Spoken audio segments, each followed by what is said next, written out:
afternoon and welcome back to the Ask Dr. Renee show. I am, of course, your host, Dr. Renee, and I hope everyone is having a stupendous Saturday. I always try to get it to rhyme. But in case you've never watched the show, this show is here to motivate and inspire you to live the life you deserve. Because let's face it, this is not a dress rehearsal. We have one life. We better live it up now, today. So I've had lots of amazing guests that have told their stories that I believe motivate and inspire me. So I thought they would do the same for you. But we've had guests such as Dee Nice, Teddy Riley, Paul Carrick Brunson, Lisa Nichols. We just had some amazing guests. We've been doing the show for a couple years now. So we have over 100 something episodes. You can check them all out here at the channel. But I am so excited for my guest today. I've actually known her quite a while. And she is truly doing it up big. I mean, just soaring. So I can't wait for you guys to hear her story. Please, everyone, don't forget to share the post. I don't care what platform you're watching it on. Share, share, share. Know that YouTube is where it's going to live eternally. So you want to go to the party, you want to come to the party, you should come to the party on YouTube. But YouTube is where it'll be eternally. The other platforms will just have clips. But of course, we'll have the link so you can get over to YouTube. But thank you so much, everyone. If you're watching in the replay, make sure you hashtag replay to let me know you're watching the replay. And thank you so much. So today's guest is Yvonne McNair. And I am so excited to have her to share her story because I'm telling you, somebody is going to get motivated today. So thank you so much for joining me. Thank you for having me. Awesome. So I always start at the very beginning. What did you want to be when you were growing up? Ooh, you know what? When I was growing up, I don't know what I wanted to be. I mean, I was always enamored by different productions because, and I always tell the story because my mom says this is what really inspired me. When I was young in New Orleans, wrestling used to be really, really big. And so my grandparents used to take me to wrestling. And so I would just be so enamored by the production and the lights and the people and all that other stuff. So we would go to the Superdome when I was young and see that. So I think I was inspired to do that. My mom says I was, but I don't remember really thinking about what I wanted to be. I think that initially, I just thought I would follow my parents' footsteps because my father owned an insurance brokerage firm. So many people don't even know that, like, I used to, do work, and I had like my life insurance, my certificate. I can't remember what it's called. My license. Yes. I'm like, what was it called? My license. I had life insurance and disability. And I went and got all these designations because I thought that I was going to run my dad's business. And I was like, this isn't for me. And then my mom was a computer engineer. So when I started college, I started taking computer engineer courses because I thought that's what I would be. And then one math class, and I was like, this isn't for me. So, so those are things that I thought I was going to be. And obviously I'm none of those. And you know what? I started out chemical engineering. Oh, did you? Mm-hmm. Yeah, yeah, those math classes are fun. Jesus. Lord, they were like, get out of here. This isn't going to work for you. So I completely understand. And engineering is no joke. But so what did you end up majoring in? In marketing. Okay. Yep. Marketing for grad and undergrad. Yep. And where did you go to school? I started at Texas Southern University. And, my party life did not keep me there. And so I ended up graduating from grad and undergrad at Benedictine University, which is in Lisle, Illinois. Gotcha. Yep. Yeah. So, so you got into marketing. So, and marketing, I just find so fascinating. Like, everyone's like, "You're a marketer, Renee." I'm like, "No, really, I'm not." I was like, "I know the right people to ask to send it to. I'm not the marketer." I said, "I can get you in the press, but that's different." Yeah. But it's crossover. It's definitely crossover. Of course, definitely. So after college, what did you do? So after college, I actually had moved to Detroit, and I started being mentored by Esther Gordy, and wanted to, I always had a love of music. Like, even as a child, I never really watched TV. I just watched, listened to music. And so really, started working with them music. I initially started doing PR and working with different artists, and quickly discovered that was not for me. I didn't have the right temperament for it.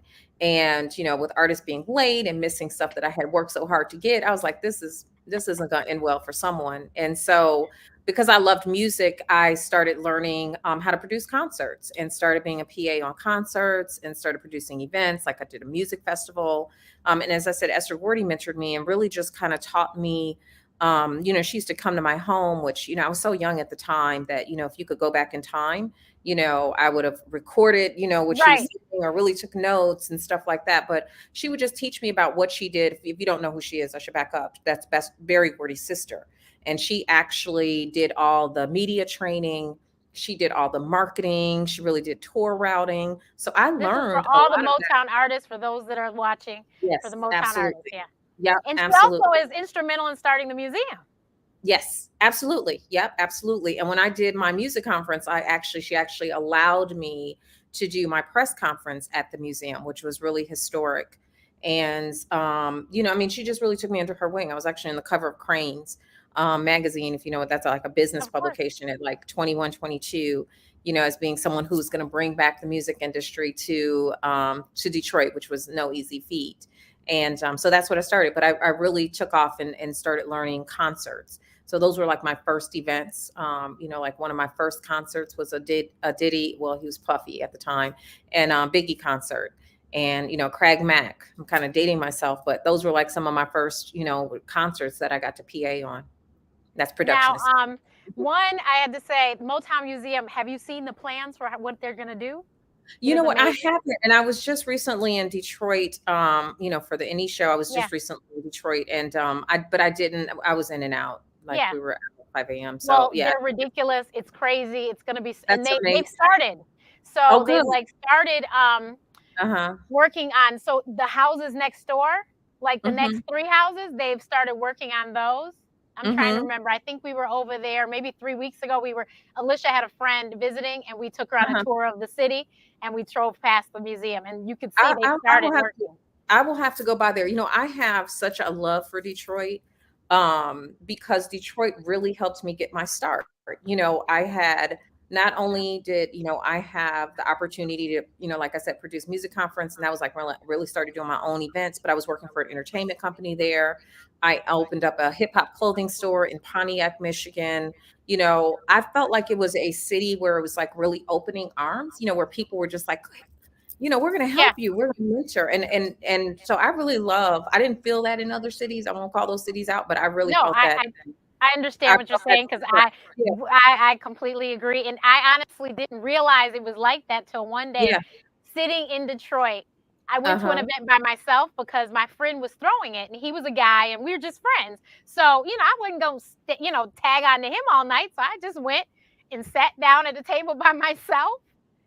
And these girls were like, "Come sit over here." And I was like, Yeah. this would never happen in Chicago. I just call them out. Okay. I It didn't would want to never call happen in Chicago. Chicago. I didn't want to call Chicago out. So you did first. But I did not experience that in Chicago. I didn't feel that kind of I energy. was And just like, which this is why just I wouldn't moved. happen.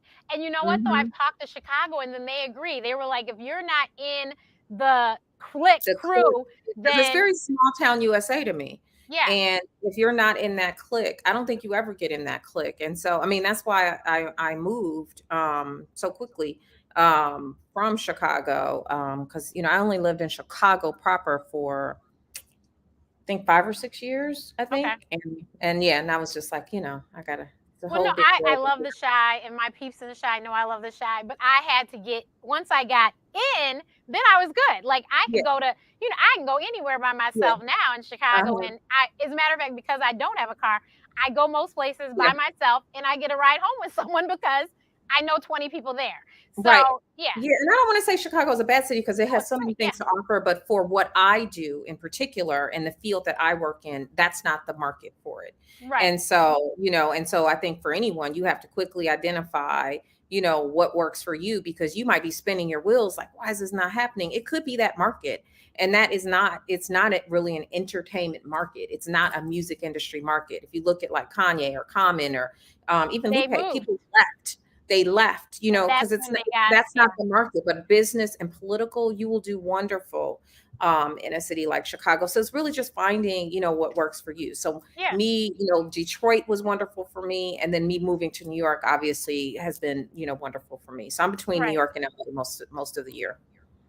Yeah, so I totally understand that completely. But and you do have to see the museum with some. Oh, I know what I was going to say. Also, Uh-huh. so I didn't know we had this in common. So we threw concerts at Michigan State. Uh-huh. At Michigan State, there was a concert promoting group, and I was a part of that. And that's where Uh-huh. I was like, oh, this is fun. I was like, Mhm. I can totally be behind the scenes of the concert. I said, this is Yes, yes, okay. I yes. said, I I love like this. And so Mhm. we had not Puffy, but we had Little Kim, Little C's, and it was Junior Mafia and Biggie. Okay, that's a good show. That's a Yes, good show. yes, I that was love one of our Little first shows. Kim. I Yes, I I I mean, I love all of those artists, but right. I'm Little Kim, Team Kim. I always tell her I'm Team Kim because it's like, Yeah, don't you say anything about Kim around me. I love Little Kim. yeah. So it was a great show. We did Mhm. Outkast, Scarface. Um, they were all rap concerts because apparently those are cheaper to do for the universities to pay for. So, Mhm. um, and we did we did an entire West Coast thing. So it was Snoop, the East Side Boys, Daz and Corrupt, and MC Breed opened. Mhm. Mhm. Yeah, those are some Yeah, good artists. That yeah, sounds like a good time. yeah. So yeah, I love that was so much fun. I love that. That is so much fun. Yeah, So yeah. so once you left Detroit, you came to Chicago then? Yep, I was in Okay, Chicago. okay. And so I that's where I met Yvonne. That's where Yvonne we met. Yeah. Yeah. That's where we So met. I always tell everyone how I know my guests. So Yvonne she was in charge of events at the Urban League, and I was a volunteer at the Urban League with the Metro Board. And so that's how we met. And Mhm. I didn't know that you had something to do with the Urban League TV show until I was reading your bio. Oh, yeah, yeah, yeah. Uh-huh. I Yep, didn't know that. absolutely. Yeah, absolutely. Absolutely. That was so awesome. We were under the tutelage of Cheryl Jackson, who Yep. was one of the Uh-huh. best presidents at the Yeah. Urban League. Yeah, I did all Yeah. the marketing yeah. Well, yeah, Next TV, I think it was called. Yep. Next TV. So Yep. long ago. It feels like that was like 2008 or something. Right. Mhm. Exactly. Yeah, yeah. But Okay. and Next TV was a really lovely TV show that Yeah. was local to Chicago, but was just showing all the different things the Urban League was doing in the community. It was really, really well done, and Yeah, it yeah. was. It was a great moment for small businesses. And I would say that Cheryl Jackson was really ahead of the time in really highlighting, you know, Hmm. small businesses and offering training and development and, through that program. So Yeah, yeah. because when she came, it was a big deal that she was deciding to focus on those things because they Hmm. were like, all this time, the Urban League, all they ever did was, social services kind of things. Yeah. Hmm. So, she was really shaking things up when she started the Entrepreneurship Academy and all those Yep. different things. Yep. So, Yep. yeah, Absolutely. yes, Absolutely. she That did was some so long. amazing work. Yep. Hmm. Yep. Yeah. So after you left us in Chicago, what did you do after that?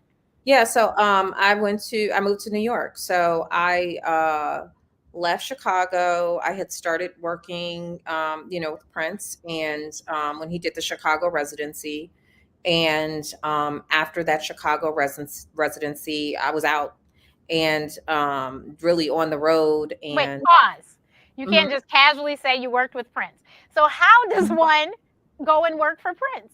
It's funny because people always say that, and I was like, well, it wasn't like I was working just for Leroy Jenkins before. I had a lot of artists and had built a reputation, from being consistent and working with artists. And so when he was coming to Chicago, what he wanted to do at that time was create kind of like this community event that would take place at the United Center. I don't know if you went to those shows, but I we got invited and missed my invitation because I was sitting in the audience of some judge show and we had to turn off our phones, cameras and right. okay. So when I leave out of there, I turn my phone on and was like, oh, shoot. And I, of course, called my friend. She's like, sorry.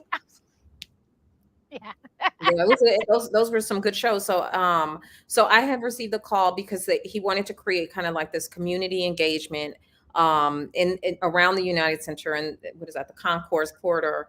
And so I had engaged all the nonprofit organizations to have them come. And then he also wanted to, at that point, and I feel like Chicago teachers are always striking, but at that point, teachers had just come off strike, so he wanted to give out 500 tickets to teachers. And so I worked with Mayor Emanuel's office to do that. And then Also, he wanted to, he had his after shows at the House of Blues. So I was responsible for all of those. But what happened the first night, sound check ran really, really long. And so the show started late. Like we couldn't open doors at the appropriate time, so the show actually started later than it should have. And then there was a curfew, and so the show got it was cut short. And so clearly he was not happy. And so the next night it was like, this cannot happen, and I want to be able to go as long as possible at these House of Blues shows. So then I had contacted Mayor Emanuel's office to make sure that we had no issues, because Chicago shuts down at a certain time. And they were like, okay, fine. And I'm the woman's name right now, who I know who is escaping me, Felicia. I can't think of her last name, but anyway, she was with the mayor's office and she helped me, and they ended up giving him a proclamation and all this other kind of good stuff. So from that point on, as a problem solver, then I was just like on the road. So I left Chicago. That was September. I left Chicago, I think October. I didn't come back to Chicago until May. And at that point I came home and I packed up and left. So most people didn't even know that I was leaving. I just packed up and I was like, I'm out. Yep, I'm out. Because it was the opportunity. I mean, I knew I had wanted to move from New York, but it was a great opportunity. Obviously, it's Prince. And then two, I just wasn't happy living there. So it was a no-brainer for me. Gotcha. So so after Prince, what did you do? So after Prince, I really, and that was an interesting time, because it was that dominated my time. So I had other clients because I had my own business. And I had other clients, and I kind of pushed everything to the side. But after I made the decision that I needed to go back on my own, I had to build up my clientele. And you said something that's really important earlier when you talked about you went to someplace in Detroit by yourself. That was one of the keys to my success in New York, is that I used to go places by myself to meet people. And so that was how I built up my network, is that because, when you go with someone else, you tend to just talk to that person. It's kind of like that comfort zone for me, that is. And so, it forced me to talk to other people. And that was really one of the keys to my success. So I just started building my business back up to what it is today.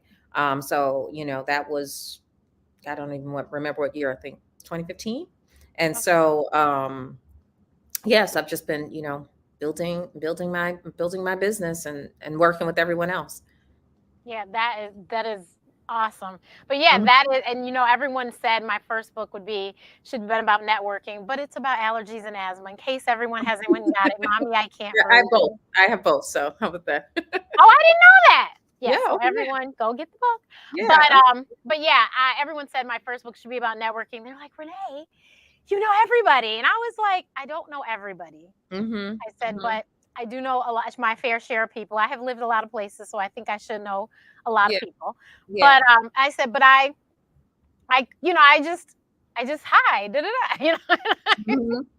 Yeah, I'm really an introvert for the most part. And so people don't realize I say the same thing, and they're like, no, you're not. And I said, put me in a room in a social setting and see who comes out.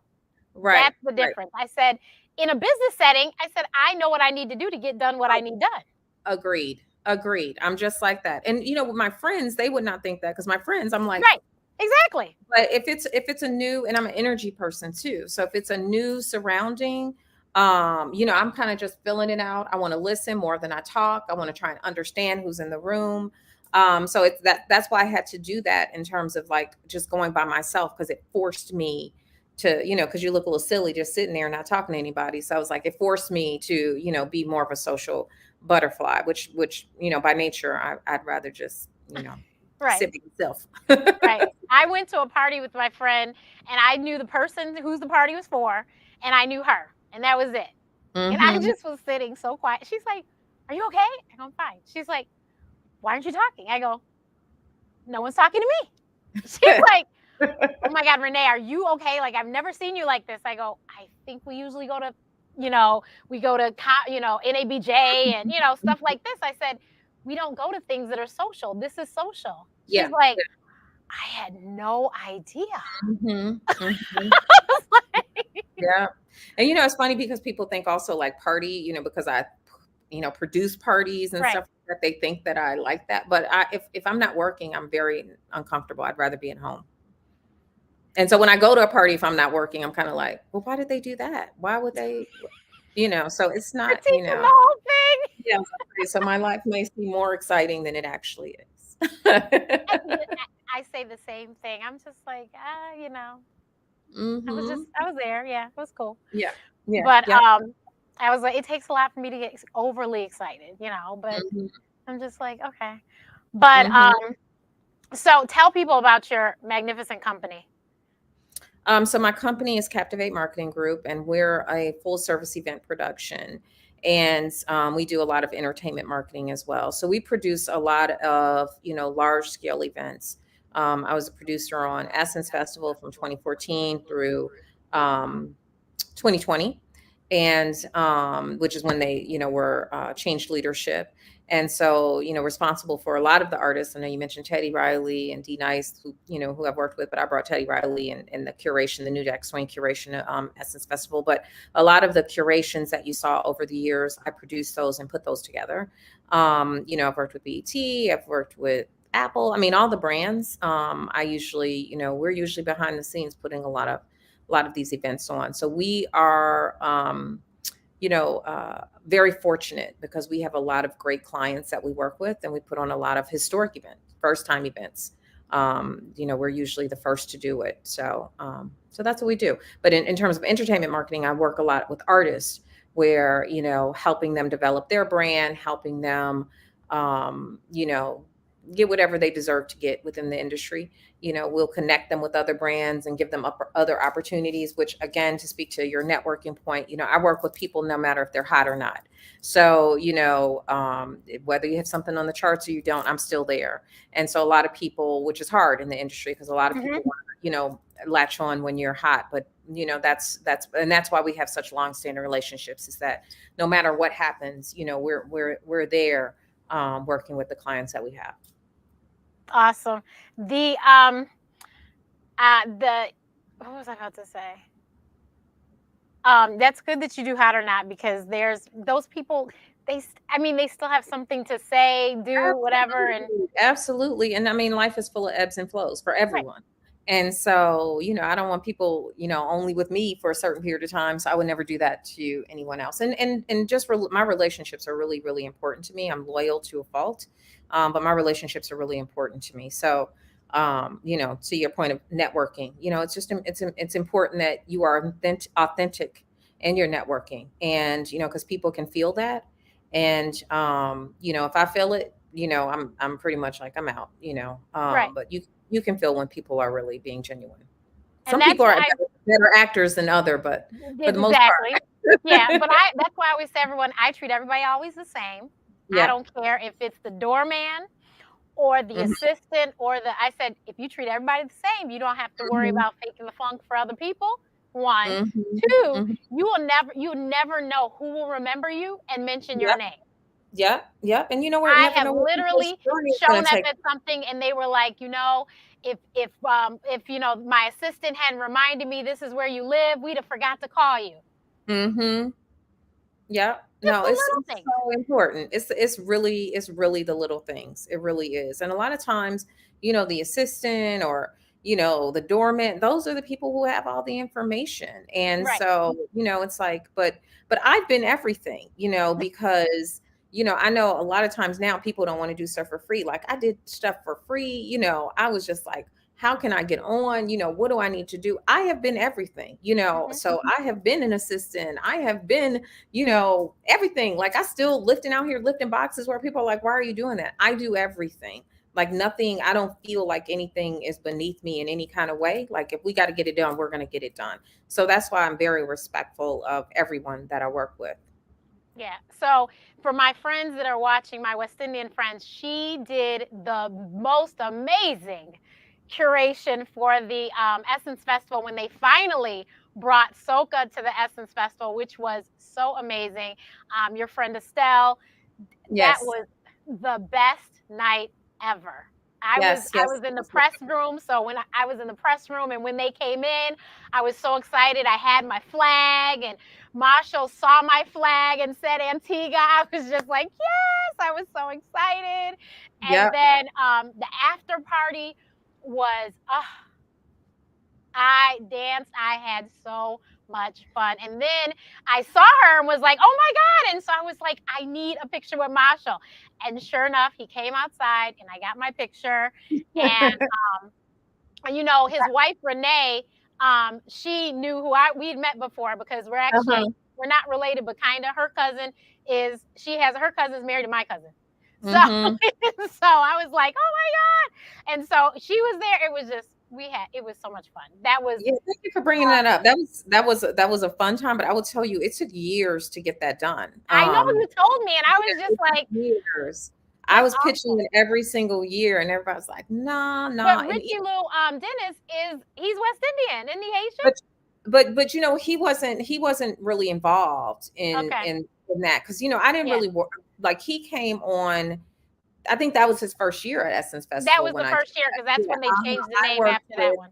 yep. So this was under Michelle Ebanks and Joy Prophet, two women who I highly, highly respect and love because they gave me so many opportunities. But that was through them, Mhm.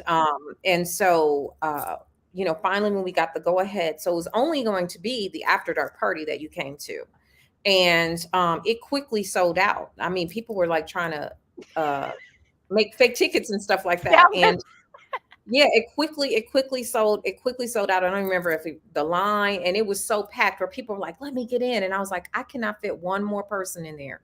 It was so packed. But it started with me doing the After Dark party because I created that After Dark series, and so it started with that. And then what happened was for the Friday night, it was Tyrese. Tyrese was supposed to be performing on the main stage, and something happened where he couldn't make it. So I think I found out on Wednesday, before that Friday, that we were going to be able to have a main stage moment. So it literally was days of putting all of that together for the main stage. And it was such an incredible moment. And you guys. She had Sister Nancy on the main stage. I was just like, yes, exactly, exactly. And so it was a wonderful show. It was presented by Estelle, who is a good friend of mine. But we together we had been pitching that for many years, and we actually just did the show again for another client. We did it in New York, and Sister Nancy was there, and again it was crazy. It's actually been submitted for Emmy, but it was a great show. yeah, Great show. that's Great show. awesome. Fun time. Sister Fun time. Nancy, you got, for those that don't know, if you guys watch Pass the Mic, this last one that they just did after, what award show was that? It was. I think Oh, it was. the NAACP Image Awards. Oh, Image Awards. NAACP. Yes, Yeah. yes, yeah. So if you watch Pass Yeah, the Mic, Yep. then you saw Sister Nancy because that was a whole little, dance hall reggae vibe too. So Bam. Jay Z. He sampled it. That's her song. of course he did. So, yeah, yeah. I mean, it's a phenomenal. When you hear that first beat, Yes. it's a phenomenal. Yeah. So, Phenomenal. but yeah, that was one of my, and I mean, I have done Essence for years. I've been going to Essence and working Essence, and that was by far, I mean, I think I sent a video or something when I was leaving out of there, whatever crazy time in the morning, was like, I got a picture with Marshall. I'm so Yeah. excited because my whole Yeah. family was Yeah. meant You got some. basically You for got me. some. You got some good footage, but that was a great moment. So, and like I said, it's a lot of firsts because that Yeah, was the first time that it was ever at festival. So if you see it again, I was the first. right. And they need to do it again, but Well, they need to. But we'll see. I'm very excited for them to be back in the flesh this year, rather yes. than last year was kind of hybrid, and 2020, of course, was just Yeah. completely Yeah. online. So my last one was the virtual show in 2020. Okay, but yeah, that was amazing. So, Mm-hmm. so of course, I know that you work with my favorite group, of course, New Edition. And actually, two members have told me they will be on my show and haven't made it happen yet. But I will chat with you and maybe you can help me Okay. make that happen. And they haven't forgotten because when I see them, they remember and we've mentioned it. So yeah. Yeah, we'll talk about it. So what have you done with the culture tour? So first I have to say, and I probably will get him on, but Suleiman, I know him. Of course, he's a Detroiter, Yes. and then we have some other ties. But I'm so excited about the Black. Voters Collective. Yes, that is just so amazing. In case you guys don't know, they're doing the Maxwell Tour that's out now, as well as the Culture Tour. And so that one was just amazing. And then I was like, oh my God. And I think the last time I saw all six was at Shane Park, which, is their venue, now called the Aretha Franklin Amphitheater. But yeah, that was their venue. So I was just like, oh my God. And then, I was happy all six were back together because I interviewed RBRM when they were in Chicago on tour. So I was excited to see all six back together. And then I am a huge Jodeci fan. And Jodeci is killing it. That's what I keep hearing. So I haven't gone to the concert because I still have issues with all those people. It's just like I was trying to get in a suite. I said, if somebody can get me a suite, I will go to the concert because then I'll feel like a little bit, I'm not all out there. Right. But we couldn't find us. Well, I was looking here and I couldn't find anyone with a suite because I had a ticket in Chicago. I just was like, it's too many people. I'm not going to go. So I definitely see them at Essence. And I may possibly do the Cincinnati River Jazz Festival as well. We'll see. But I will definitely get to see them out on the road. But how did you end up working with them? And what did you do with the Culture Tour? Like, what are you doing with that? So I actually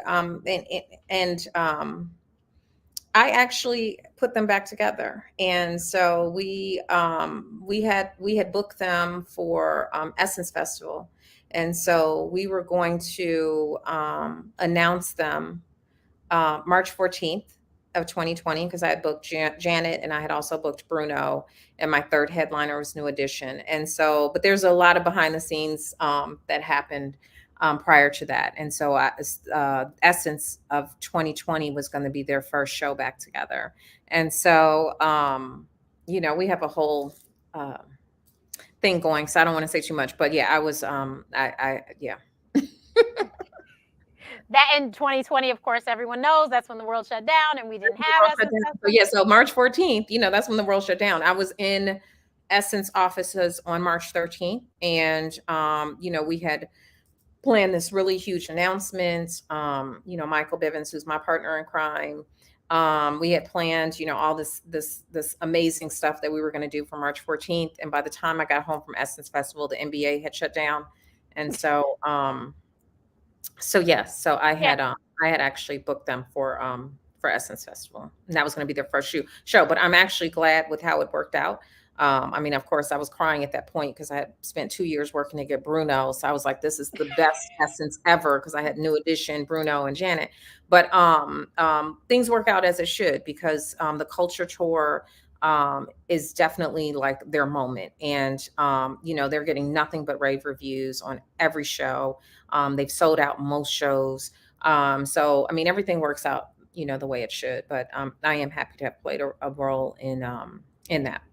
Yeah, and Janet, and if you don't know, Essence this year does have Janet and New Edition. Don't have Bruno, but they do have Janet and New Edition. Well, because I don't, I don't work with them anymore, but they just renewed those contracts that I had. So and Bruno's doing Silk Sonic right now. Right. So, and I think that came out of the pandemic too. Like that was just a fluke. I think I heard him say on something the other day.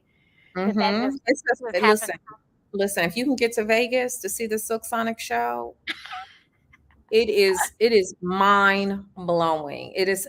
I don't know, and I hope to work with Bruno because we had so many amazing things planned, but I hope to work with him again. But I don't know that I would know a better pairing with Anderson and Bruno. Like when you see them together and the chemistry they have on stage and how they complement each other, it's just amazing. So if you can get to Vegas, you should definitely see Silk Sonic show. It's amazing. Okay. There's a couple shows Vegas I have my eye on. I want to see Anita Baker, which I have heard sold out, but I was like, Lord, we'll have to figure something out. Right. And I want to see Usher's show. Usher's excellent. And so those are two I know that on the top of my list Yeah. I wanted to see. Yeah. Yeah. Usher's excellent. Usher is an excellent show to be back. I know. I saw it. Yeah. Oh, yeah, he said it's coming back. That's why I was Yeah, it's like, "Well, coming we should back. go see it Yeah. this time." And Yeah, then yeah, yeah. my sister is also like, Janet, remember she was supposed to do her residency and then the world shut down. So Yeah. she was Yeah. like, Janet needs to redo that and come and do Right. hers too. Right. And then, of Right. course, Yeah. New Edition will have their residency as well. And so, of course, I'll see them as well. So, Yes. but I've seen so many New Edition shows. I was like, I seen the set list. I'm like, okay. Well, I can't believe you missed this culture tour. I mean, they're phenomenal. It's Like I phenomenal. said, I just was like, I unless they can do it for me only, I was like, it's just too many people. It's too many people. Yeah. No, you know what? I felt so comfortable. I mean, I'm vaccinated and boosted. I did all of Me that so I could too. get back out. But I Yeah. felt really comfortable. Last Sunday, I ended up doing a sweet Sunday, and we had the best time. You might have seen a video of Kelly Rowland like going really hard. That was the sweet. We danced all the entire. It was so Of much fun. course. It was so much fun. Yeah. Of course. Of course. Hmm. I mean, they put on a good show, period. So, Yeah. and then, like I said, I'm very excited to see Jodeci because we haven't seen them all together Jodeci, in so long. Jodeci is really killing it. They really are. They But really I are. They also seem said, great. because my friend, we were talking the other day, and she was like me, like she was gonna buy a ticket and go to Chicago. She's like, but I just felt like I couldn't do all those people. And I said, I get it. I said, but guess what? Because she wanted to see Jodeci too. I said, guess what? They are doing so well that they have renewed the faith in all of the people and promoters that That's they are true. going to have That's their true. own show. So don't That's worry, true. they'll be back. That's true. That is true. Because they're really doing well. They're doing Because well. I know you know exactly what I'm talking about, but I saw Casey and JoJo. I don't know how many years ago this was, but they were at the Harold Washington Center. I was like, and somebody called me and was like, Renee, come up here. And I was like, you're joking. And they go, no, for real. And sure enough, there they were. I was like, well, thank you for calling. Because it wasn't a lot of people there. Right. Yeah. And I was just like, oh my God. No, they're back, and I'm really happy for them. I really am. I mean, Yeah. they're And from I've seen videos, they sound great. They They sound look great. great. They sound great. They sound great. And part of, why I do the things that I do, it is extremely critical for me and important for me that we embrace our Black artists. Like, we're so ready to write them off. And part of what I did with Teddy Riley, it was that I was like, I don't think people realize all the hits he's had. And Right. there's some song that played a role in your life at some point. There's at least one Teddy Riley song. And so that why I was like important. We did the New Jack Swing show at Essence, but we also did that at Apollo. And it was the first time that Teddy, Dougie, and Keith Sweat had been on stage together when they all grew up in Harlem, and they Right. hadn't been on stage together for like 17, 18 years. But and then also I got Teddy Riley his star on the Walk of Fame.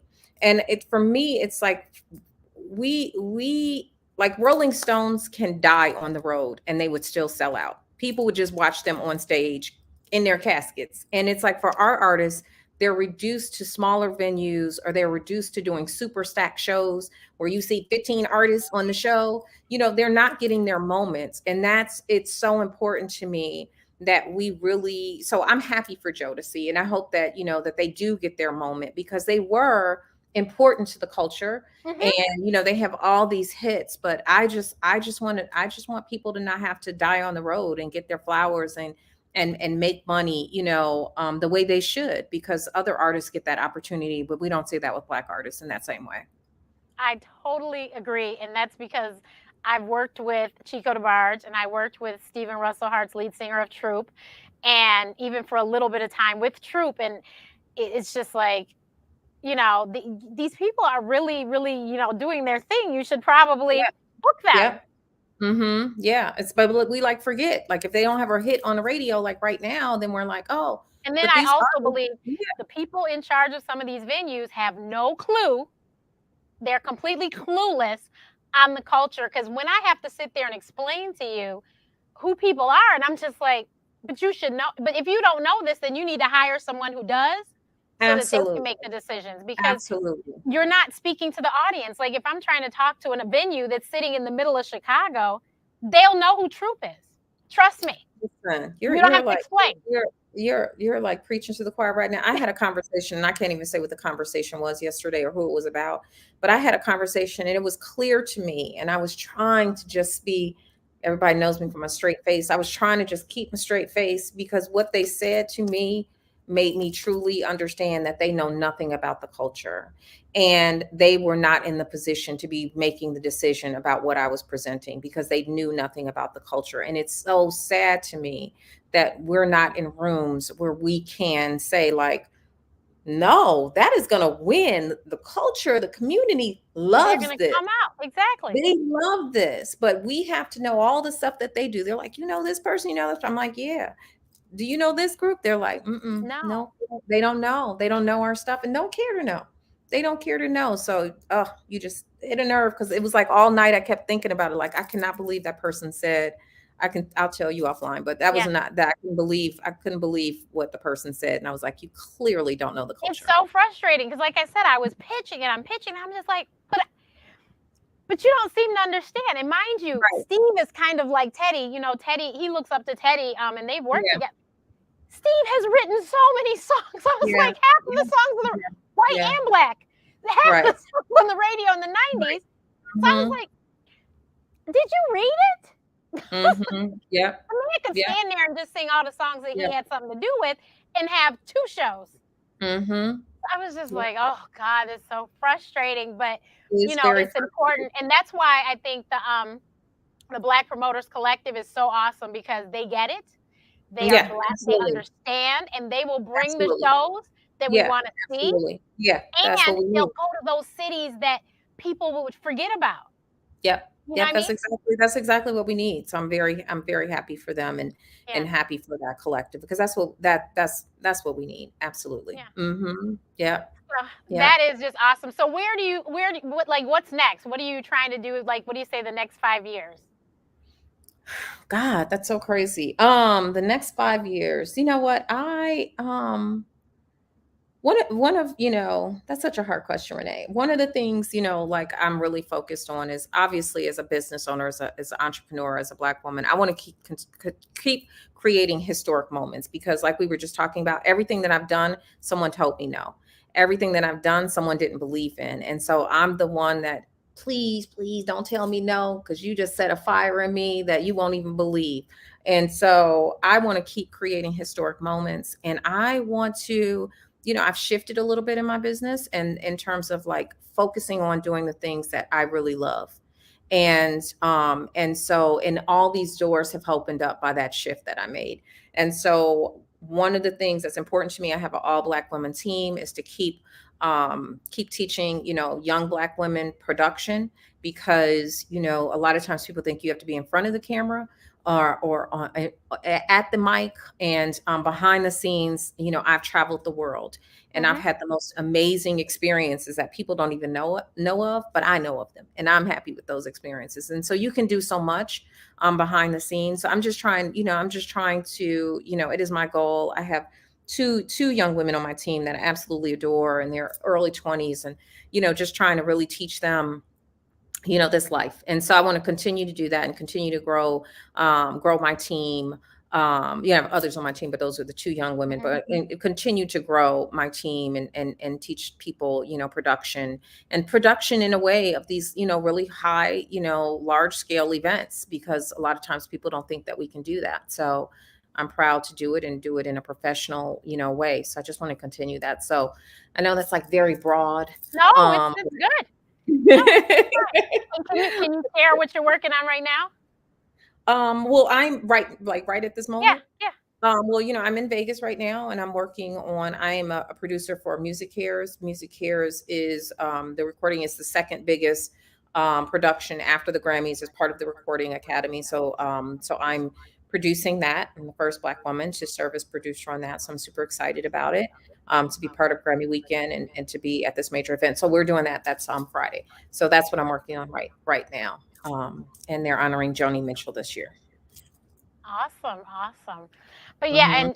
and she was kind enough to give my name to a couple wonderful organizations, Music Cares being one of them. Yes. And I Uh-huh. was able to moderate a really awesome panel with Anthony Hamilton and Amel Wilbekin and DMC, who I had the Yes, biggest yes, crush yes. on. Oh, And really? when I was little, I was, everybody's, run, I was like, Yes, no, yes, thank you DMC. for doing that. It No, was a really great conversation. It yeah, actually, because I has had hesitancy around the vaccination.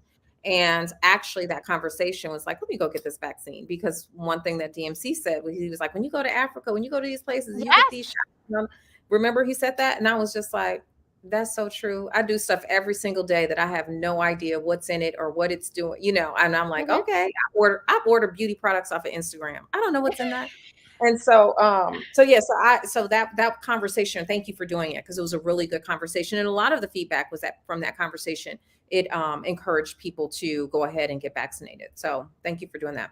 Oh no, thank you. So I appreciate her for even remembering me from way back and was like, "Can you do this?" I was like, "Oh yeah, sure, no problem." But you know what? What it is too is that you do a good job of keeping your brand out there. And I think that's important too as you try to build your brand is, being strategic about how you present your brand. Cause my good friend Kelly Jackson, who it's Yes. way, she always says the streets are always watching. And so, some things you think might go unnoticed that you're like, oh, I'll just put this out there. It gets noticed. So I think you do a phenomenal job of keeping your brand out there. So it wasn't I had to go think back real hard. I was like, I see her posting every day. Like I see you out there. And I think that that's important for people to know that, a good way to stay front of mind is how you position yourself on your social platforms, because people do watch and take note, even if they don't like it, even if they don't say anything, people see it. So yeah, so kudos to you for, doing a good job of keeping your brand out there. Thank you, thank you. But thank you so much for giving us your time this afternoon. I so appreciate it. No And problem. everyone, I will see you guys next week. Next week is the first weekend in April. Wow, this year is like zooming. I can't Grammy believe it's weekend. April.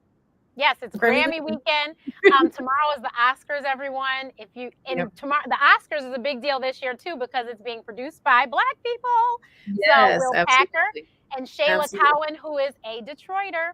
Oh, Um, really? yes, Uh-huh. so I was so that familiar with she was his Jada. assistant to now, doing that. Might have to get her on the show, but yeah, she so excited.